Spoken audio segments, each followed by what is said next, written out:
And, it's not American soldiers. It's not even soldiers from the Middle East in the case of Ukraine, Russia, but it's people, it's young people from Russia and Ukraine mostly that are just being decimated. It's flat fields, and a bullet goes, and a bullet only stops when it hits somebody. And the level of people being killed in that battle, soldiers, young soldiers, in some cases old soldiers, because they're running out of people. They're running out of soldiers, in one case. But think of it, a modestly successful comedian, President Zelensky, talked the United States of America into spending $350 billion to go into a war that basically couldn't be won, that never had to start and never would have started if I was president, not even a chance. And it didn't start for 4 years, never would have started. But a war that he, without the U.S. and Trump, will never be able to settle. They'll never settle that war without our involvement. That's why they did such a great job this weekend. That's why Saudi Arabia did such a great job this weekend in hosting. The United States has spent $200 billion more than Europe, and Europe's money is guaranteed. They get their money back. It's a form of a loan. Nobody knows that. I know that. I said, why isn't somebody saying, we do it the same way?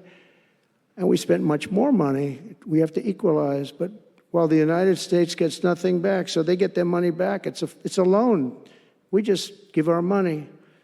And we had a deal based on rare earth and things, but they broke that deal. But they broke it 2 days ago. We had a deal because I said, we're spending $350 billion, and Europe gets their money back in the form of a loan, and we don't. We're just giving the money hand over fist. That's the Biden administration for you. But they're no longer dealing with the same United States as they were dealing with a few months ago. Why didn't crooked Joe Biden demand equalization, and that this war is far more important to Europe than it is to us, and that there's a very big, beautiful ocean, a separation? This is, we're helping Europe. We're trying to help Europe. On top of this, Zelensky admits that half of the money that we sent them is missing. They don't know where the money is. He said, well, we don't know where half of it is. That's great, wonderful. He refuses to have elections. It's low in the real Ukrainian polls. I mean, how can you be high with every city is being demolished? It's hard to be high. Somebody said, oh, no, his polls are good. Give me a break. Every city is being demolished. They look like a demolition site, every single one of them. And the only thing he was really good at was playing Joe Biden like a fiddle. He played him like a fiddle. That's an expression we use, Yasser, to say that he's pretty easy. A dictator without elections. Zelensky better move fast, or he's not going to have a country left. Got to move fast, because that war is going in the wrong direction. In the meantime, we're successfully negotiating an end to the war with Russia, something all admit that only Trump is going to be able to do in the Trump administration. We're going to be able to do it. I think Putin even admitted that. Biden never tried.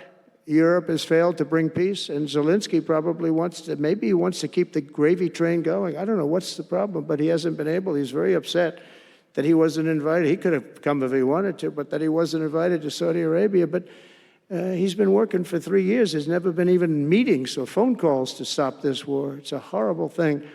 I figure Russia's lost 900,000 soldiers. I think that Ukraine's lost probably 700,000.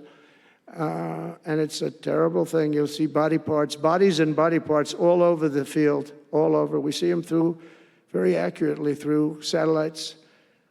I love Ukraine, but Zelensky has done a terrible job. His country is shattered, and millions of people have unnecessarily died. And you can't bring a war to an end if you don't talk to both sides. You got to talk. They haven't been talking for 3 years. So we hope to see a ceasefire soon and to reestablish stability in Europe and the Middle East. Thank you very much. And as I've said before, it's my hope that my greatest legacy will be as a peacemaker and a unifier. That would be a great legacy. So in conclusion, the golden age of America is upon us, and I'm inviting everyone here today and every citizen across our land to take part in the most extraordinary period of peace, prosperity, growth, innovation, wealth creation, and expansion the world has ever seen. We're on our way. I mean, everyone's talking about us. 3 weeks. We're in there for a couple of days more than 3 weeks. And everyone's talking about it. You have to see the crowds of people outside. It's pretty amazing.